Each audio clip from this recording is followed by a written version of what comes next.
Everyone, welcome to online studies 24/7। Previous class में हमने cube and cuboid का concept देखा था। अगर आपने क्यूब एंड क्यूबाइड का कॉन्सेप्ट नहीं देखा है तो लिंक डिस्क्रिप्शन में दिया होगा, आप जाके वहाँ पे देख सकते हैं। आज हम देखेंगे उस पर बेस्ड क्वेश्चन।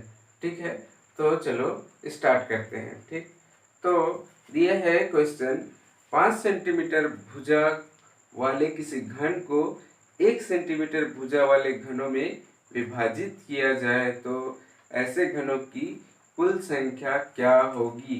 ठीक है, इसमें बोला है कि 5 सेंटीमीटर भुजा का एक घन है, मीन्स 5 सेंटीमीटर साइड वाला एक क्यूब है, जिसको 1 सेंटीमीटर साइड वाले क्यूब में उसको डिवाइड करना है। तो उसके कितने पार्ट होंगे, मीन्स 5 सेंटीमीटर का जो ये क्यूब होगा उसको हम लोग को डिवाइड करना है, तो उस कितने पार्ट उसमें आएंगे, कुल घनों की जो संख्या होगी, मीन्स कुल क्यूब की जो संख्या होगी वो क्या होगी, ये पूछ रहा है। तो 5 सेंटीमीटर को अगर 1 सेंटीमीटर में हम लोग काटते हैं तो चलो देखते हैं। तो मैंने क्या है फॉर्मूला पहले ही बताया था कि n इक्वल टू होता है बड़े घन की भुजा, बड़े घन की भुजा अपान क्या होता है छोटे घन की भुजा,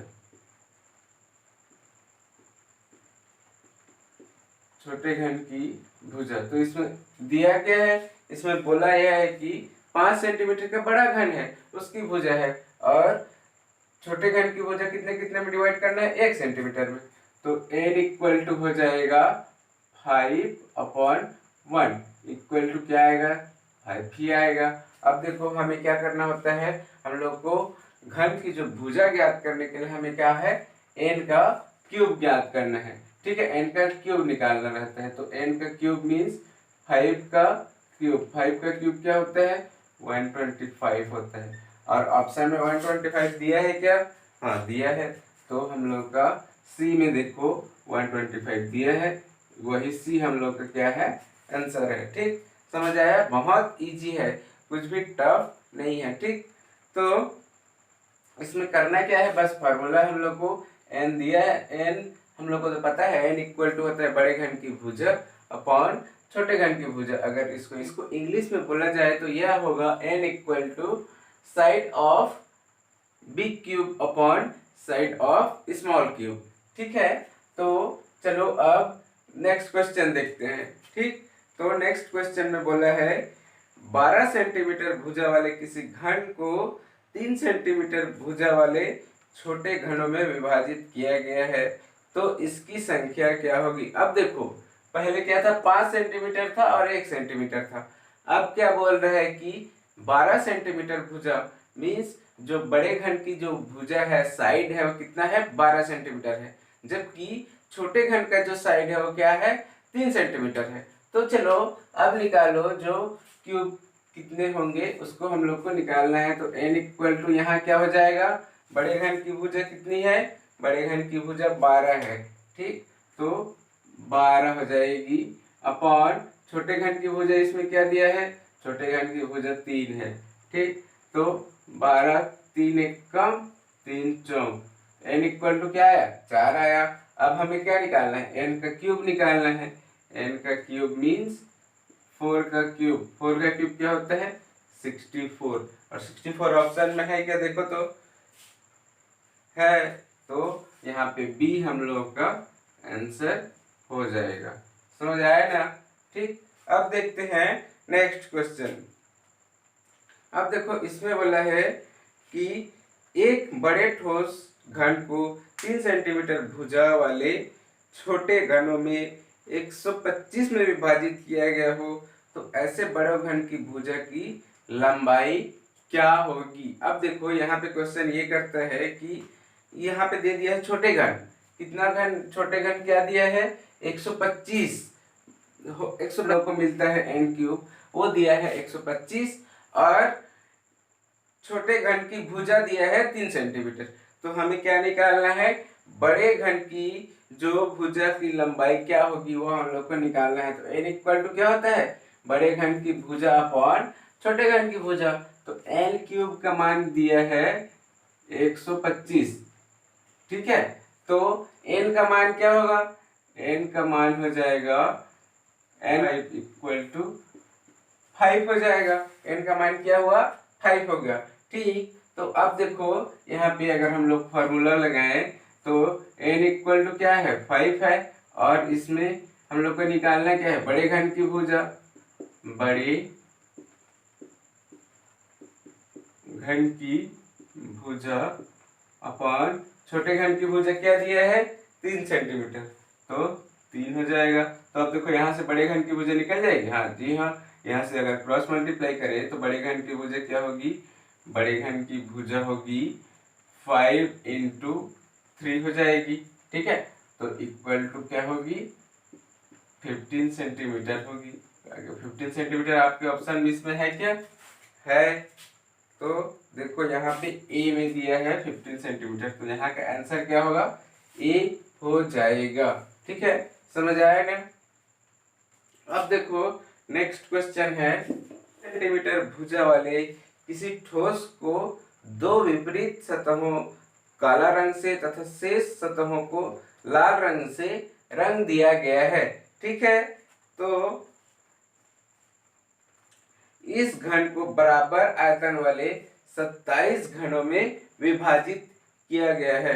ठीक है, तो देखो इसमें क्या दिया है, छोटे घन की जो भुजा है वो 3 सेंटीमीटर में दो सतह को काला कर दिया गया है, जबकि एक सतह को लाल किया गया है। ठीक है, तो और उसको 27 पार्ट में डिवाइड किया गया है, मीन्स क्या दिया है, n का क्यूब दिया है, n का क्यूब इक्वल टू क्या दिया है, 27 दिया है। तो n इक्वल टू क्या हो जाएगा जी, n इक्वल टू होगा 27। ठीक है, तो n इक्वल टू 3 हो गया। ठीक है, तो ये 27 पार्ट में तो डिवाइड किया गया है, लेकिन n क्यूब का मान दिया छोटे छोटे पार्ट में, 27 पार्ट में डिवाइड किया है, तो यहाँ n का वैल्यू क्या हो जाएगा, n क्यूब का वैल्यू जब 27 है तो n का वैल्यू क्या होगा, 3 हो जाएगा। ठीक है, समझ आया कि नहीं। और इसमें दो काला रंग से, जबकि जितना और सतह बाकी है, जितना और सरफेस बाकी है उसको लाल रंग से रंगा है। ठीक, तो यहाँ पे हम लोग को निकालना है, देखो क्वेश्चन, जिनकी केवल एक सतह रंगे हैं।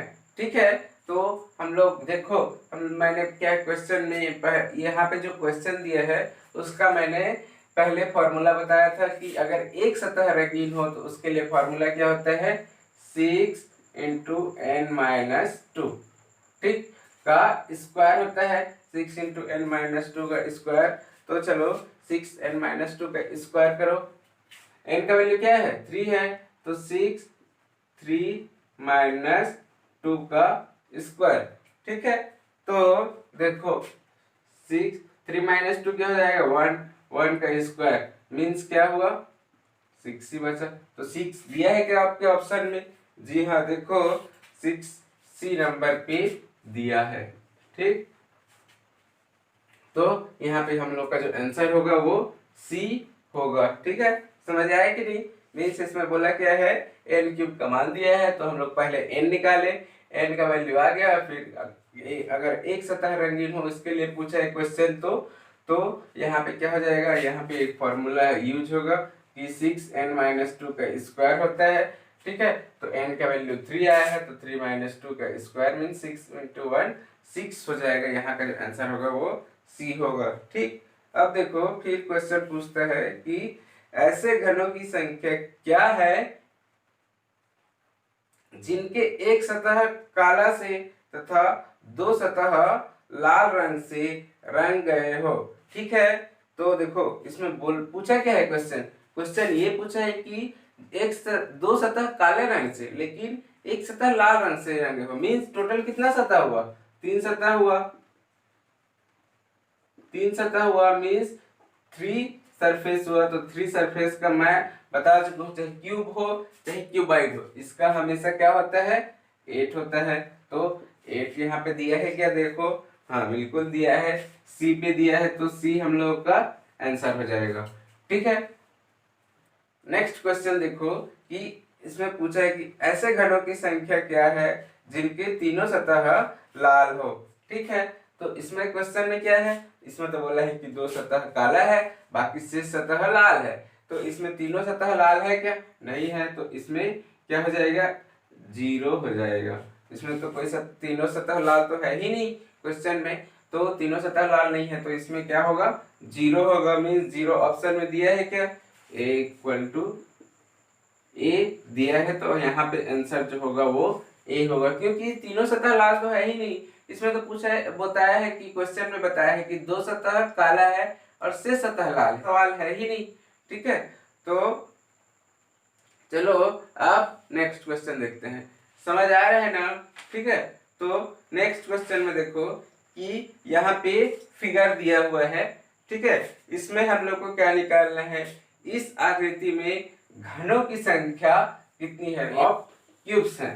ठीक है, इस टाइप से भी क्वेश्चन हमेशा पूछे जाते हैं, और जो बताया वैसे ही पूछे जाते हैं। इसको छोड़ के आपको क्यूब एंड क्यूबाइड में कुछ भी नहीं पढ़ना पड़ेगा।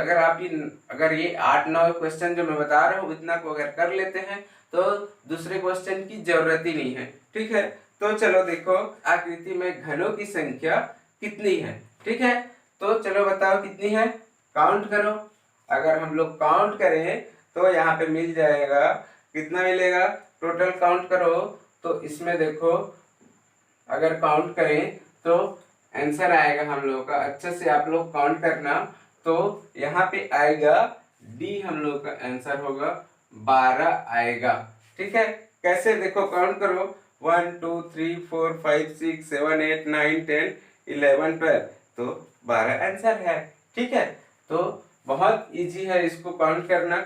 दिख रहा है 12 ठो, कुछ अलग करने की जरूरत ही नहीं है। ठीक है, तो यहाँ का जो आंसर होगा वो 12 होगा। ठीक, अब देखो नेक्स्ट क्वेश्चन देखते हैं। तो निम्नलिखित आकृति में घनों की संख्या कितनी है? अब देखो जी, यहाँ पे तो एकदम डिफिकल्ट वाला आ गया, बहुत सारे क्यूब हैं, तो यहाँ पे हम लोग को कैसे पता चलेगा कि कितने क्यूब हैं? ठीक है, तो चलो देखते हैं, ये भी बहुत इजी है।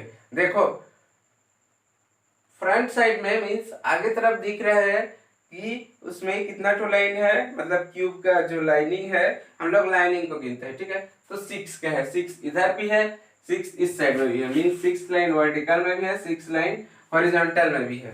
ठीक है, और अगर इधर साइड देखें तो इसमें देखो 6 लाइन इधर भी दिए है, और लेकिन इधर जो दिया है इसमें दिया है 6 लाइन, जबकि इधर जो दिया है उसमें 4 दिया है। ठीक, और पीछे साइड इसके इधर साइड भी देखें तो एक साइड 6 दिया है, एक साइड 4 दिया है। मीन्स यहाँ पे मैं करूँ 6 6 इंटू 6 इंटू 4।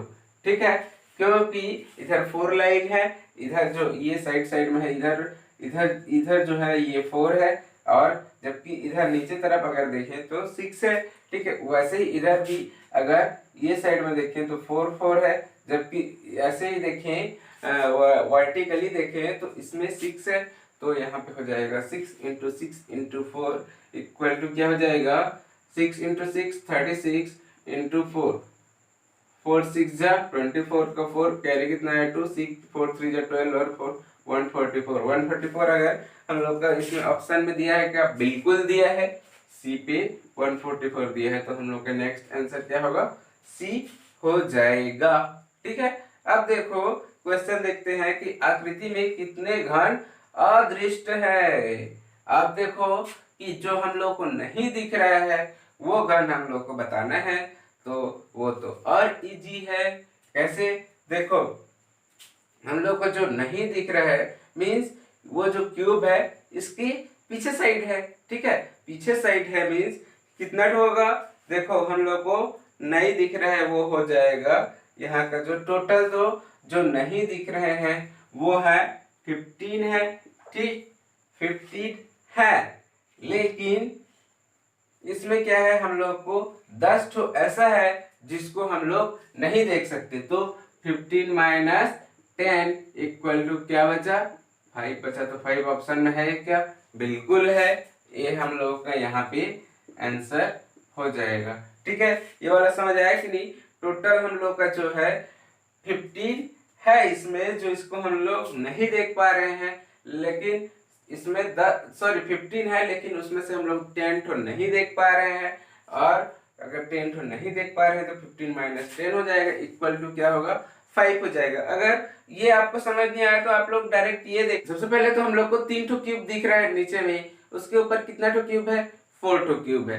उसके बाद क्या है, ऊपर में 1 ठो क्यूब है, तो 4 और 1 का क्यूब के पीछे में क्या हो जाएगा, 5 हो जाएगा। तो यहाँ पे हम लोग का जो आंसर होगा वो 5 होगा। ठीक है, यहाँ पे हम लोग का क्यूब एंड क्यूबाइड वाला पार्ट खत्म होता है। अगर आप लोगों को वीडियो अच्छा लगे तो लाइक शेयर एंड सब्सक्राइब करना बिल्कुल ना भूलें। और इसको अगर समझ नहीं आया है तो 1 से 2 बार जरूर देखें, तो आपको पूरी तरह से समझ आ जाएगा। और क्यूब एंड क्यूबाइड से इसको छोड़ के और कुछ भी क्वेश्चन आई थिंक नहीं लगेगा आपको।